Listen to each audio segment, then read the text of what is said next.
Hey everyone, welcome back to my channel. So today we're going to jump right into this kind of get ready with me go-to hair and makeup tutorial. So to start out, I am just going to spray my hair with some leave-in conditioner. This is the Amika kind. I'm not sure of the full name, but I got it in a Birchbox. And I am using my trusty wet brush to brush it all the way through. I usually don't brush my hair when it's wet because I have thin hair and I don't want it to break off any more than it already does. But I brush the product through to make sure there's no buildup and make sure it is nice and detangled for the look that I'm going to be doing, because you definitely want to make sure your hair is detangled for this look. So I'm going to take some of these bendy rollers. You can get them on Amazon. You can get them from Sally's. I think I got mine from the dollar store. And I'm just going to start by sectioning off pieces of hair. I don't really, measure it out. I just kind of figure out where it parts and where I think it looks good for the look I want to achieve. So I'm going to start out with the big green one. This is the biggest roller in the pack that I got. And I'm going to roll it away from my face, making sure that the ends are tucked in and rolling it all the way up to my scalp, or basically to the point that it doesn't really pull, but it feels tight, because you don't want it to pull on your hair. But then I just bend it nice and tight so it stays in place overnight.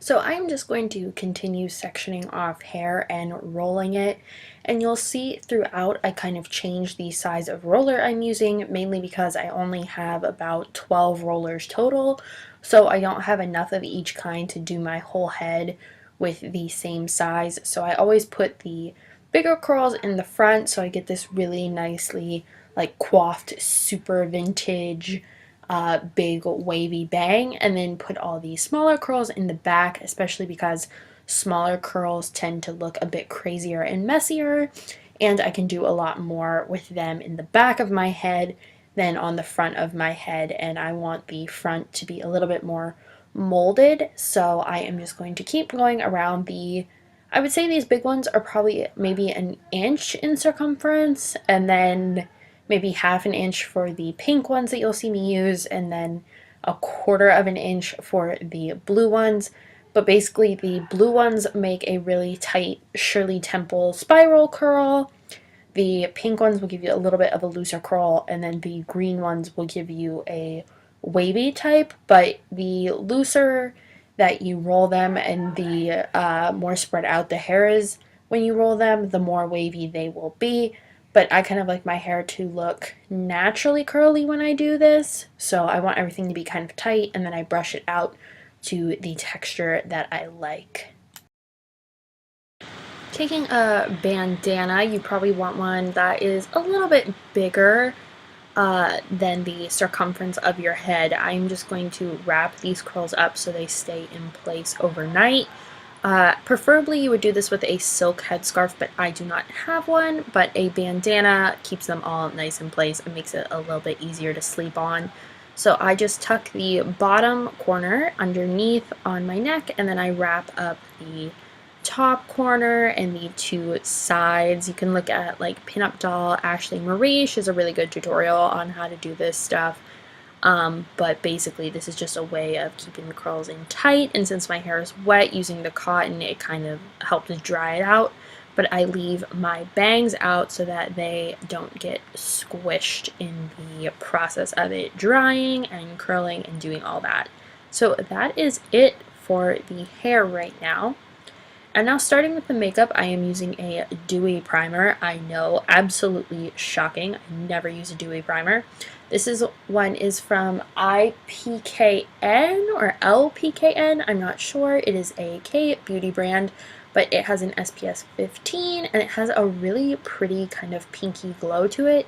So I am just going to rub this in with my fingers, make sure it melts into the skin, and then going in with the Wet n Wild Photo Finish foundation, I think is what it's called. It's the one with the little spatula and has no flashback, so there is no SPF in this formula. And I'm just kind of spreading out some of it on my face and then going in with the Wet n Wild foundation brush to blend it all out. This brush is really super cheap and works like a dream. I think it works better than like the Sigma Kabuki brushes, honestly.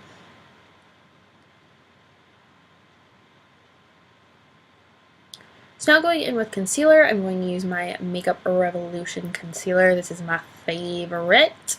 This is one of the few concealers that I've actually repurchased, and this is in shade C2.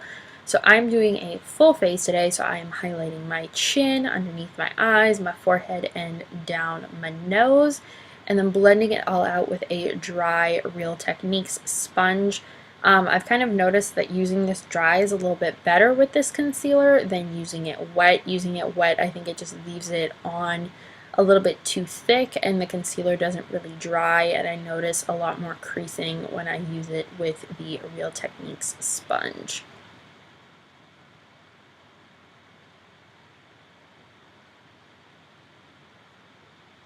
So for my eyebrows, I'm going in with the Goof Proof pencil in shade number 5.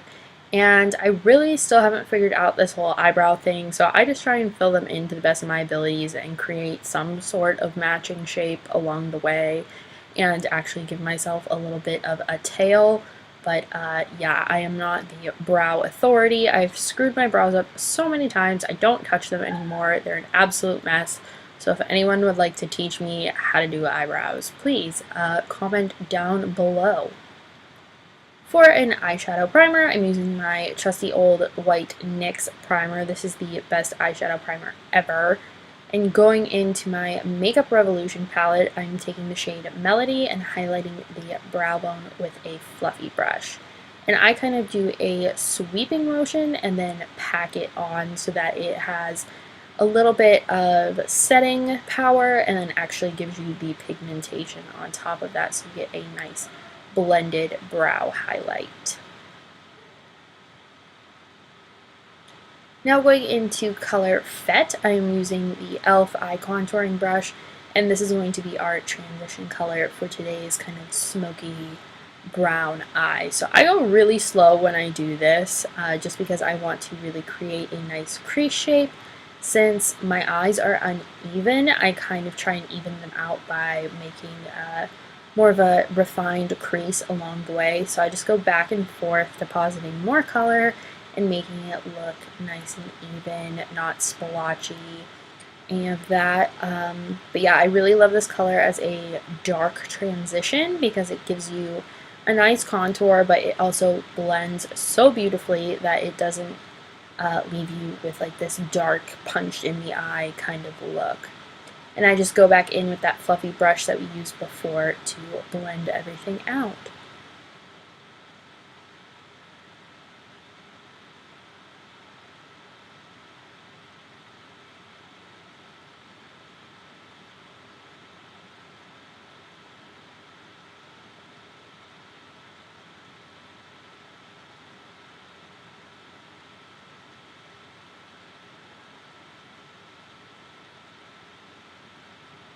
Going in with color, I think this is called Blast, from that same palette on a Morphe fluffy brush. I'm just going to darken the outer V, just really refining that shape, going right to about where your eyeliner starts to wing out and then into the crease to deepen it up and make sure it is nice and sultry looking. This is kind of like the way I do my makeup for any sort of fancy event or performance I might have, so it's pretty intense, but I really like it with these warm kind of chocolatey colors. So I just lay that color down and then we will go in and blend it out.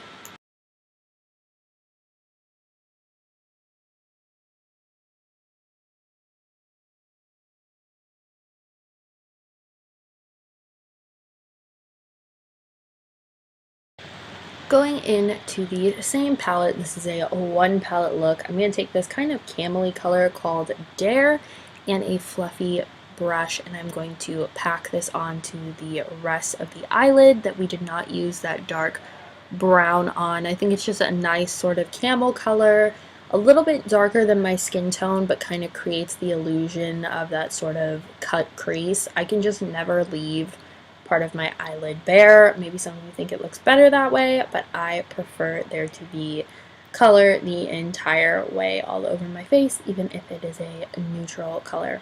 So now you're going to watch the struggle that is me putting on eyeliner. I have the, like, not thinnest eyelids, but the skin crinkles every time I try and use it, and I am out of my favorite eyeliner that would not do this. So you're going to watch me struggle through using this felt tip eyeliner, which I absolutely hate felt tip eyeliner markers, but it is the only thing I have on me right now. So for mascara, I ended up using the Monsieur Big Mascara from Lancome, and I really like this mascara actually. It is very much like the Lash Paradise. So now going in with color, I think it's called Fame. It's called Fancy. It's this shimmery kind of brown burgundy color, and we are just going to put this underneath the lower lash line with an angle brush so that it gives us a nice definition on the bottom and provides a little bit of warmth underneath, makes our eyes glow a bit bigger. And now I am going to contour using an MUA Academy contouring brush. I am basically fast forwarding through all of this since I have like 4,000 tutorials of me doing this with my Wet n Wild little contour kit. So if you want to see it more in depth, go check out some of my other videos that will be at the end or linked throughout this video. Selfless self-promotion there. And for highlight, I'm using an angled brush today so I can get right underneath that eye. And this is just the brightening powder for the Wet n Wild palette. For cheeks, I'm using my trusty Bella Bamba blush. It's one of my personal favorites. I think it just looks so pretty on pale skin and has a bit of shimmer, so it really blends into your highlight very nicely. For highlight, I am using the Goddess of Love highlight from Makeup Revolution. I promise this video is not sponsored by them. Their makeup is just super cheap and super good. So I highly recommend getting it. Get your Ulta points. Go get some. It's all good stuff. Their foundation's great. So now for lips, I'm using my favorite lipstick. This is Jeffree Star Velour Liquid Lipstick in Gemini. It smells like root beer, but is between like a brown and a red, and I think it just looks beautiful on me personally. I think my lips look so full when I use it. And for a setting spray, I'm using the Mario Badescu Rose Water, which locks in that dewy look, and I've been kind of feeling it lately. So now back to this hair, so I can stop looking like an alien with all these curlers in my hair. The first step is just to take all of the curlers out. They do tend to get stuck, as you can kind of see that little white button kind of pops out and sometimes will grab onto your hair. So just try not to rip all the hair out of your head while you unroll these.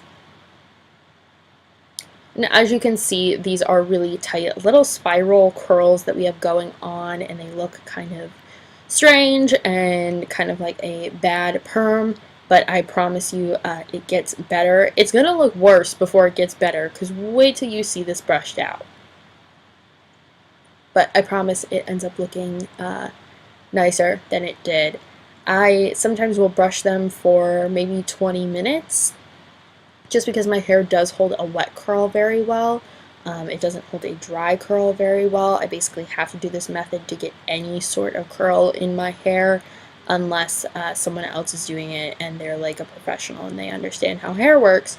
But basically, this is how I curl my hair all the time.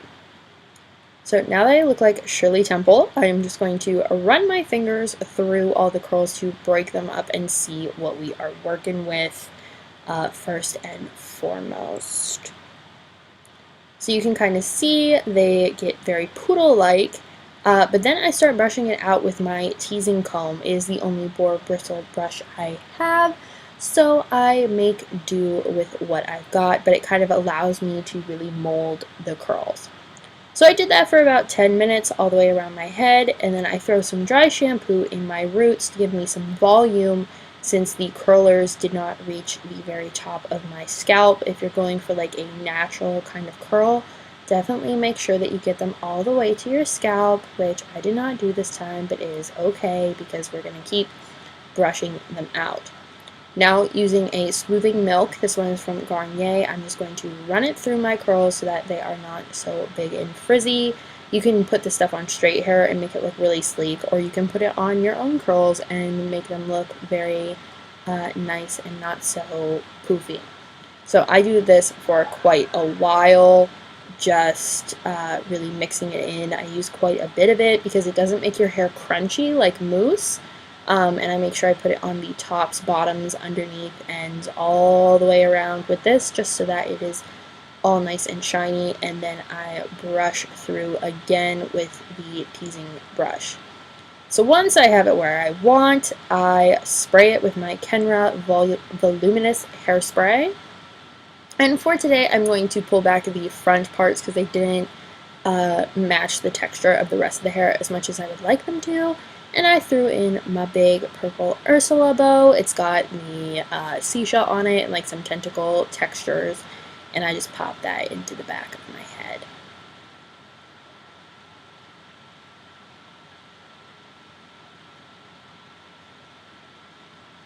So now accessories. I'm going to put on this big elephant ring that has like kind of a stretchy band and these big gold hoop earrings. And that is the end of the look, guys, so make sure you subscribe, and I'll see you in the next one.